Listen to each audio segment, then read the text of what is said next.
신명기 3장. 신명기라는 말은 새로운 명령 이런 뜻을 갖고 있습니다. 근데 이 말도 또 70인역에서 헬라어로 이 성경을 번역할 때 붙여진 명칭입니다. 그러니까 영어로는 듀터로노미라고 해가지고 듀테로노미온이라고 하는 헬라어를 번역한 건데, 사실 신명기 17장 18절에 나와 있는 이 율법서의 등사본을 그거에 해당되는 단어입니다. 그러니까 다시 얘기한다면 그 의미가 뭐냐면 시내산에서 모세가 받은 그 하나님의 말씀을 반복하여 전한다, 그런 뜻입니다. 그래서 이 신명기 이 듀테로노미라고 하는 이 그 뜻을 말하자면 다시 율법을 재반복한다라는 그런 의미를 갖고 있습니다. 그것을 우리말로는 신명기라고 그렇게 번역을 했습니다. 크게는 한 세 부분으로 구분이 됩니다. 이 전체가 모세의 마지막 이스라엘 백성을 모여놓고 마치 예수께서 산상수훈을 하시듯이 모압 평지, 그러니까 아라바 그 광야에서 사막에서 그들에게 강론하는 그런 설교 형태로 되어져 있습니다.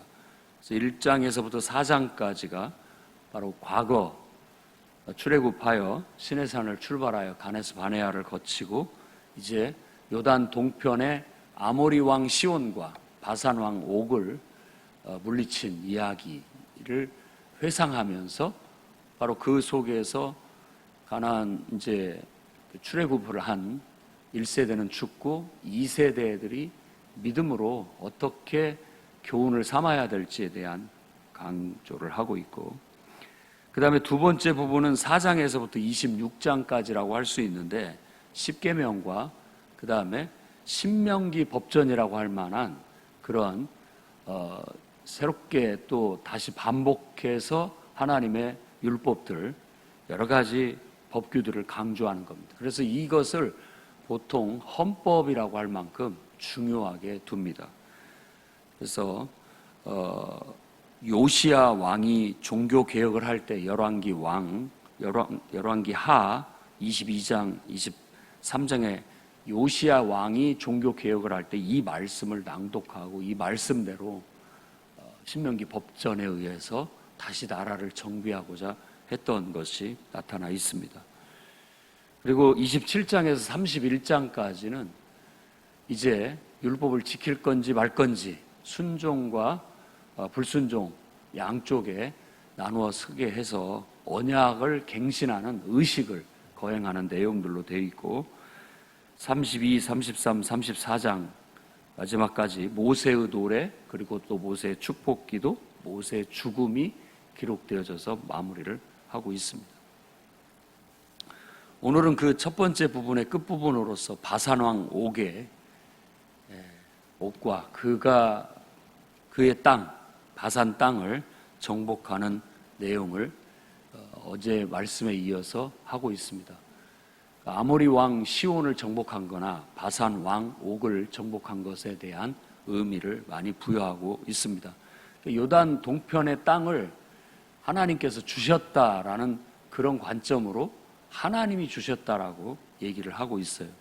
그리고 그 땅을 먼저 들어가서 우리가 이 땅을 에돔이라든지 또 암몬이라든지 그 땅 똑같아요. 우리가 그냥 지나가겠다.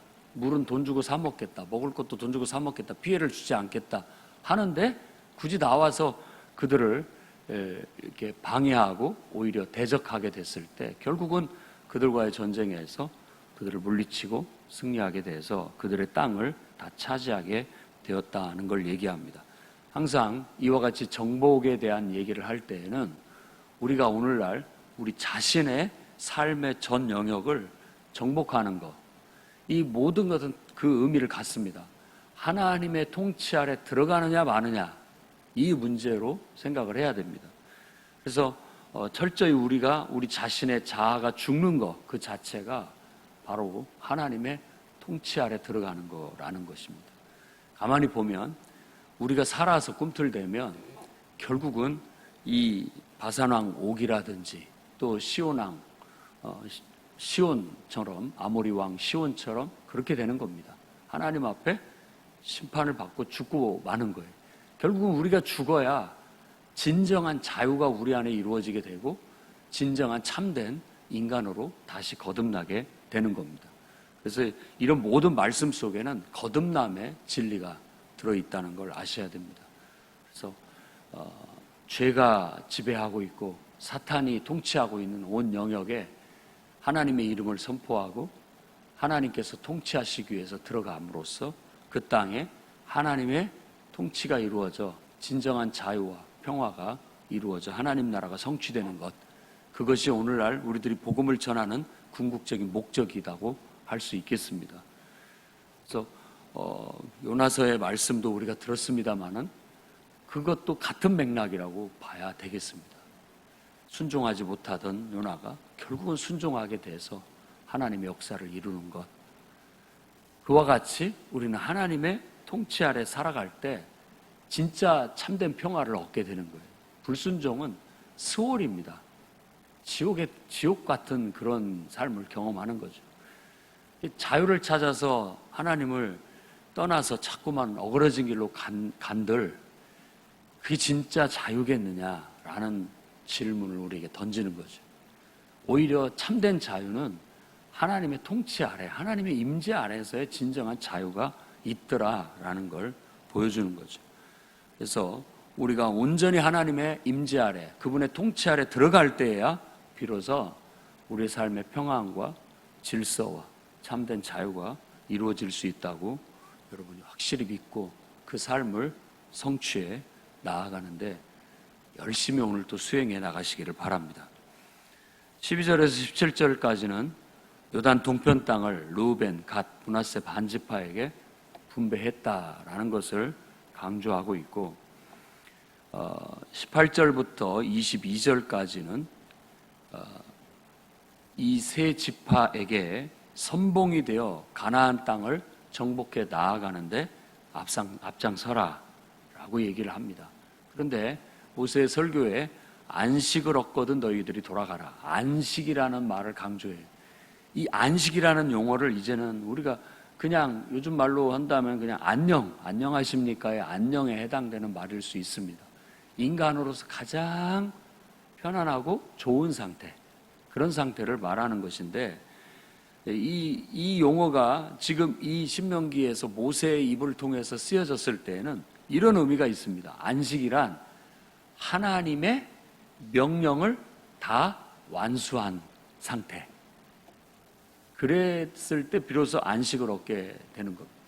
그러니까 참된 순종을 통해서 하나님께서 우리에게 주신 사명, 하나님께서 우리에게 주신 어떤 명령을 결국 그 완전히 다 이루어냈을 때에서 얻어지게 되는 안식, 우리 안에 진정으로 하나님의 통치가 완전히 이루어졌을 때 얻게 되는 안식, 그러니까 우리가 성령의 충만함을 얻었을 때에도 그분 안에서 완전히 우리들이 순종하고 그분 안에서 완전히 우리들이 하나님의 임재 앞에 통제되어졌을 때, 통치되어졌을 때 얻게 되는 안식이라고 할 수 있습니다.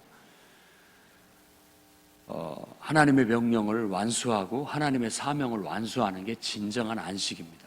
어떻게 보면 우리가 이 땅에서 사명을 다하고 죽음을 맞이하는 순간이 어쩌면 안식일 수 있습니다. 다 이루었다, 예수께서 하시는 것처럼 여러분의 인생이 하나님의 명령을 완수하는 사명의 삶이 되시기를 바랍니다.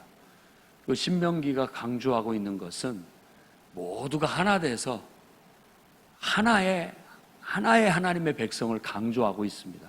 하나라는 걸 굉장히 신앙 안에서 똘똘 뭉쳐 하나가 되는 걸 강조하고 있는데, 하나님의 사명과 명령을 완수하기 위해서 풍요로운 교회가 한 지역을 중심으로, 한 건물을 중심으로 같은 비전과 또 꿈을 갖고 하나가 되어서 기도에 하나님의 명령을 완수하는 것은 굉장히 중요한 정신입니다.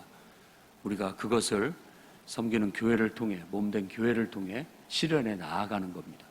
바로 그런 정신이 강으로 갈려져 있지만 이 세 지파는 그것이 하나의 굉장한 그 문제거리였어요. 강으로 갈려져 있다라는 게. 그러다 보니까 같은 한 몸이지만 어쩔 때 보면은 소외당하는 것 같이 느껴지기도 하고, 또 강을 건너야 되는 문제가 있기 때문에 서로 협력하는데 어려움을 겪기도 하고, 그런 문제가 있지만 끝까지 함께 하겠다라는 그들의 헌신과 그들의 충성이 바로 하나 되게 만들었던 겁니다.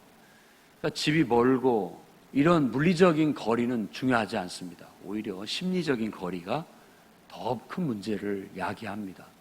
아무리 멀어도 집이 먼 사람들이 항상 예배는 더 일찍 옵니다.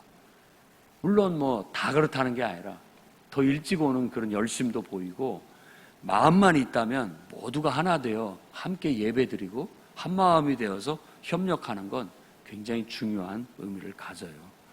그래서 우리가 얻는 안식은 우리 사명 다하는 날, 내가 하나님 앞에 주신 사명 다 감당했습니다 라고 할 때에 찾아올 수 있다는 걸 기억하시고, 죽는 날까지 하나님의 사명을 완성해 나아갈 수 있는 저와 여러분이 되기를 바랍니다.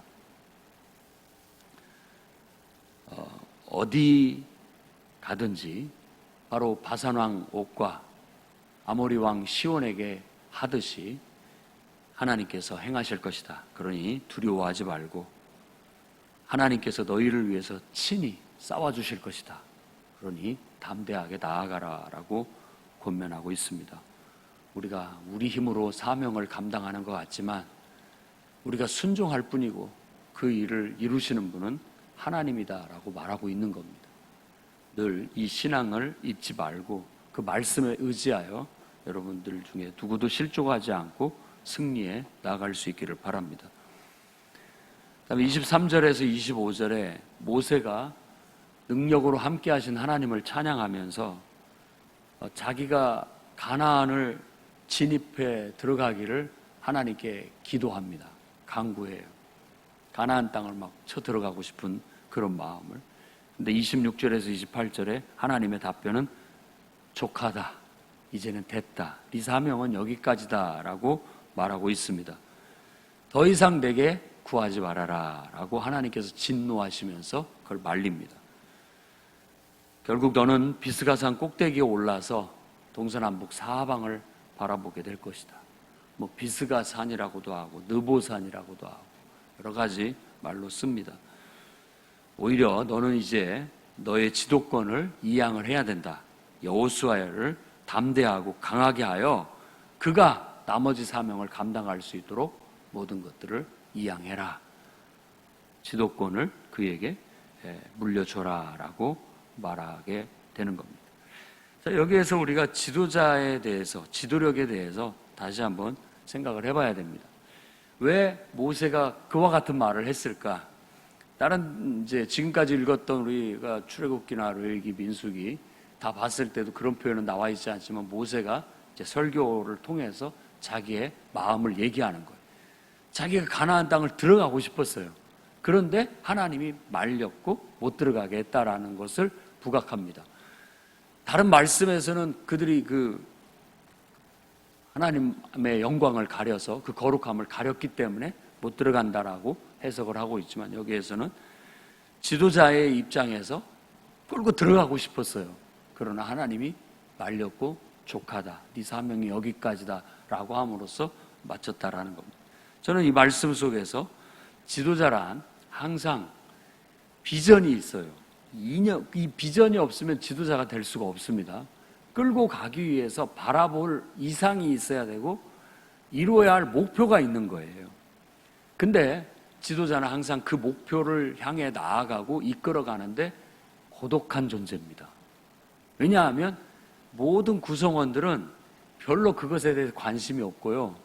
그 목표나 비전에 대해서 관심이 없고 그걸 끌고 나가는 현실은, 그걸 이루어 나가는 현실은 항상 어렵습니다. 그러니까 이 말씀 속에서 우리는 지도자의 이상과 현실, 그 이상과 현실 속에서의 갈등을 느낄 수 있습니다. 깨달을 수 있습니다. 그러니까 다 보고 알아요. 내 눈에는 보여요. 이렇게 해야 된다라는 거예요. 근데 실제는 못해요. 실제가 그만큼 안 된다는 거예요. 내가 바라고 목표하는 바는 이만큼인데 그게 막 보여서 금방이라도 할 것 같은데 현실에서는 그게 내 능력이 안 되거나 또 상황이 안 돼요. 그래서 못합니다.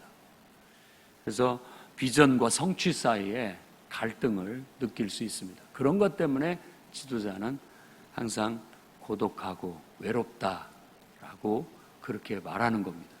지도자는 하나님의 모두가 저는 다 정말 하나님 앞에서 지도자로 성장을 하고 여러분들이 지도자 역할을 해야 된다고 생각합니다. 어렵고 힘들지만 다 의미 있고 가치가 있는 거예요. 나 하나만 생각하는 것도 훌륭하지만 누군가를 내가 이끌고 함께 한다라는 것은 아주 훌륭한 인생입니다.